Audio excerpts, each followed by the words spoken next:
The golden numbers shine. The years have passed, life's mellowed to the acme of its time. There are things that happen behind closed doors in Hollywood that the audience never sees. Things that live in green rooms and parking lots and quiet conversations after the cameras go dark. Buddy Hackett saw all of it. He sat on Johnny Carson's couch 78 times and watched from the best seat in the house. And for most of his life, he kept what he saw to himself. But not forever. Before Buddy left this world in 2003, he opened up about the man who ruled late-night television for 3 full decades. What he said was not the kind of confession that makes headlines. It was more uncomfortable than that. More honest. The kind of truth that quietly rewrites everything you thought you already understood. To understand what Buddy revealed, you have to understand who Buddy was first. Because the two men could not have been more different. Not in talent, not in success, but in the way they moved through the world. Brooklyn made Buddy Hackett, specifically a neighborhood called Borough Park, where his mother worked in the garment trade and his father upholstered furniture and tried to invent things in his leftover hours. It was a practical, physical, working life. Nothing was handed to anyone. You figured out your value and you offered it daily or you went without. Buddy's value became clear early. Even with Bell's palsy distorting his face and slurring his speech, even with every reason to shrink, this kid walked toward the crowd instead of away from it. He played football. He acted in the school drama club. He developed a radar for what made people laugh that was almost supernatural in its accuracy. The Catskill Mountains gave him his first real stage. The Borscht Belt. Resorts needed tumblers. Men who could keep wealthy vacationers entertained. From morning to midnight. Buddy was terrible at it initially. His first night at the Golden Hotel produced 0 laughs. Not a single one. He went back to his room, thought about it, and came back better. That pattern repeated itself for years. He joined the Army in 1942 at 18 years old. Anti-aircraft battery. 3 years of World War II. When he came home he was harder and steadier and ready to commit fully to the only thing he had ever truly wanted. A stage. Audience. The transaction between performer and crowd that, when it worked, felt like nothing else in the world. He started at the Pink Elephant in Brooklyn. Left his birth name Leonard Hacker at the door and walked out as Buddy Hackett. The alias fit so naturally that within a few years it felt more real than anything on his birth certificate. Doors opened. Los Angeles. Las Vegas. The Catskills again, but now as a headliner rather than a hired hand. Broadway with a play called Lunatics and Lovers. Television specials with producer Max Liebman. A short Columbia Pictures film in 1950 that caught powerful eyes. Then came the offer that still sounds absurd even today. Jules' White Hat. Columbia wanted Buddy to become the third stooge. Curly Howard was dead. The trio had a permanent hole. Buddy sat down with Moe and Larry and read through material. He said thank you and walked away. He could not see himself as a replacement. He needed to be Buddy Hackett, specifically and completely. Not a stand-in for someone else's legacy. He told that story many times over his career. The last major time he told, it was directly to Johnny Carson's face on national television. Carson reacted with delight. The audience erupted. It was a perfect moment. What the audience could not see was the wall that went back up between those two men the instant the segment ended. Buddy built his career through the late 1950s and into the 1960s in a very specific way. He became a fixture on every major variety program in America. The Perry Como Show took him back 15 different times over 6 years. Jack Parr valued him so highly that he invited Buddy to appear on his final Tonight Show broadcast in 1962. He was a panelist on What's My Line. He guest hosted Treasure Hunt. He was, by any honest measure, one of the most reliably entertaining performers on American television. He did something else too. He lived with Lenny Bruce for a period. Two of the most boundary-pushing comedians of their era, sharing an apartment, trading observations about the world and about the business and about what audiences would and would not accept. They did a bit together on the Patrice Munsell Show, and called themselves the Not Ready for Prime Time Players. Saturday Night Live would steal that name 2 decades later. Probably not a coincidence. In 1956, Buddy got his own show called Stanley. Live from New York, Monday nights, a sweet premise about a newsstand operator inside a luxury hotel. Young woman named Carol Burnett was in the cast. The show was cancelled before it could find its footing. Buddy packed up and kept moving. That was always his answer to setbacks. Move faster. Try something different. Never let the failure define the next step. Then Johnny Carson took over The Tonight Show in 1962. And Buddy Hackett's relationship with that program entered a new and complicated chapter. The number 78 deserves a moment of attention. 78 credited appearances. That puts Buddy in the top 10 most frequent Tonight Show guests. In the history of that landmark program, he appeared more often than almost anyone. He was trusted completely by the producers. He could be dropped into any segment on short notice and he would deliver. Every single time. On camera, Buddy and Carson looked like old friends who had known each other forever. Carson would lose himself laughing. The 1987 duck joke became legendary. Carson and Ed McMahon both ended up in tears, unable to speak, while the studio audience lost complete control.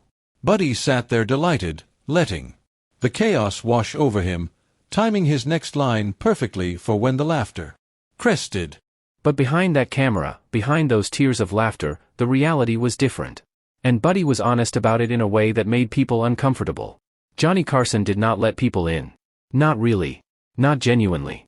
The intimacy that came through the television screen every single night was a performance. A magnificent one. Perhaps the greatest sustained performance in the history of the medium. But still a performance. When it ended, Carson retreated. The warmth went with it. Buddy described sitting across from Carson dozens of times, sharing personal stories, making genuine human connection in the moment, and then watching Carson walk off set like none of it had happened. There was no follow-up, no personal friendship that continued outside the frame of the show. Carson had colleagues and guests. He did not have close friends in the industry, at least not in the way most people understood that word. Carson's former lawyer Henry Bushkin wrote about a man who was genuinely isolated even at the height of his power. Someone whose dark moods and significant drinking and sharp temper kept people at a permanent distance. His staff feared his silences as much as his outbursts. When Carson went cold, people genuinely did not know what was coming next. The stories about his grudges are the sharpest evidence of who he really was. Joan Rivers had been his most trusted guest host. His comedic equal. His chosen substitute on the nights he was absent. In 1986 she took a deal to host her own show on a competing network.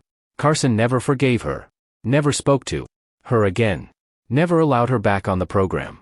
For a man who presented warmth every night, that silence toward someone he had known for years was absolute and final. Bob Hope used The Tonight Show as a promotional stop. He came with prepared material. He delivered it. He left. Carson found this insulting. He wanted authentic conversation. He wanted guests who showed up as people rather than products. Hope never did that. Carson could not refuse him because of his stature in the industry. That helplessness became resentment, and that resentment never fully dissolved. Wayne Newton grew tired of Carson's on-air jibes about his masculinity and eventually walked into Carson's office to end it in person. The jokes stopped. The coldness did not. Jerry Lewis was banned from guest hosting after he mistreated a production staff member. Frank Sinatra was rationed to 1 appearance per year. Carson's loyalty to his own crew was the one consistent form of warmth he seemed able to sustain. Everyone else was subject to the freeze at any time, for any reason, with no appeals process available. Buddy Hackett survived all of this. He appeared 78 times and never once ended up in the cold. The reason was simple and not simple at all.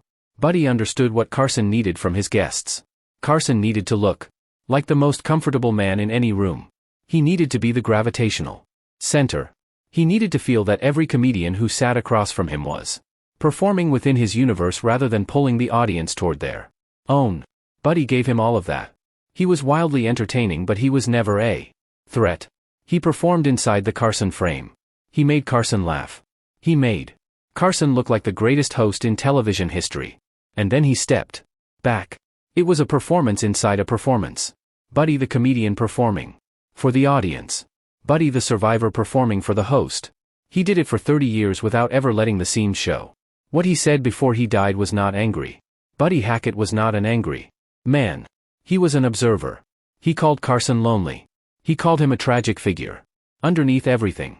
A man who had given an entire nation 30 years of his best self every single night and had come home empty afterward.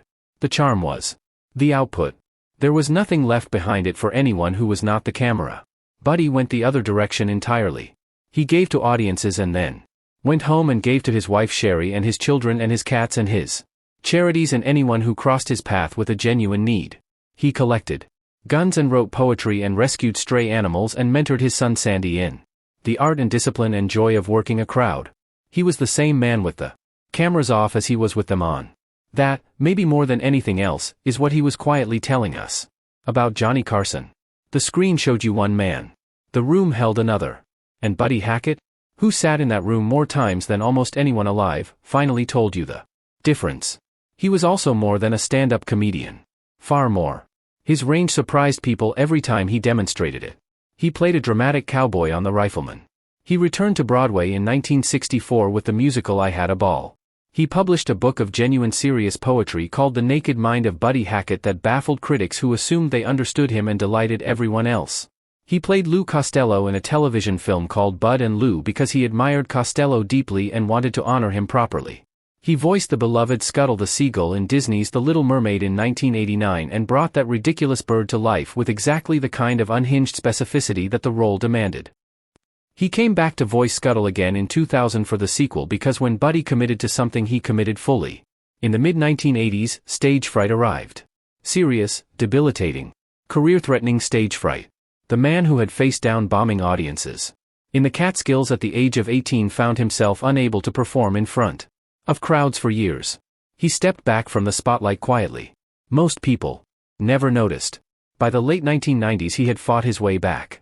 He starred in a Hollywood satire called Action in 1999. He guest starred on Lateline in a remarkable 1998 episode where the news mistakenly reported his death and real politicians began responding publicly. Buddy watched and laughed from his couch. He found a wonderful late career home on The Late Late Show with Craig Kilburn with a weekly segment called Tuesdays with Buddy. He sat back, told stories from 50 years in the business, and introduced his legend to an entirely new generation of viewers who had never seen him on Carson's couch. That generation fell for him immediately. They always did. His heart had been failing since the early 1990s. He refused bypass surgery. He managed his diabetes and his stroke recovery and his heart condition with the same stubbornness he had applied to every obstacle since that first silent audience at the Golden Hotel in the Catskills. On June 30, 2003, at the age of 78, at his beach house in Malibu, he died. His son Sandy said a stroke 1 week earlier had taken much of him before the end came. Sandy honored his father the way Buddy had taught him to honor everything. He put it on stage. He created a one-man show about his father that toured the country and introduced Buddy to audiences who had never had the chance to meet him in person. Sandy built his own career into something remarkable, producing and starring in Sandy Hackett's Rat Pack show alongside his wife Lisa Dawn Miller Hackett, daughter of Motown songwriter Ron Miller. Their son Oliver has shared a stage with Stevie Wonder. Their daughter Ashley performs alongside her father regularly. The whole family performs. It is the most Buddy thing imaginable. Buddy's wife Sherry, the Brooklyn dance teacher who became his partner in every sense of that word for 48 years, passed away in recent years. She had helped fund the animal sanctuary. She had survived the mob boss house in New Jersey. She had raised 3 children in Malibu. She had watched her son become a comedian and known exactly who he had learned it from. The Hollywood Walk of Fame has Buddy's star. It was placed there to make sure the kid from Borough Park with the dropped face and the slurred speech and the absolute refusal to hide is never forgotten. He should not be forgotten. Not for the Disney movies or the Carson appearances or the stand-up records or the Three Stooges audition that never happened. He should be remembered for the one thing he was most consistently and most fully throughout his entire life: honest. Even when honesty was inconvenient. Even when the most powerful man in late-night television was sitting right across from him. He waited until near the end to say it plainly. But he said it. And it was the truest thing anyone ever said about that famous curtain and what lived behind it.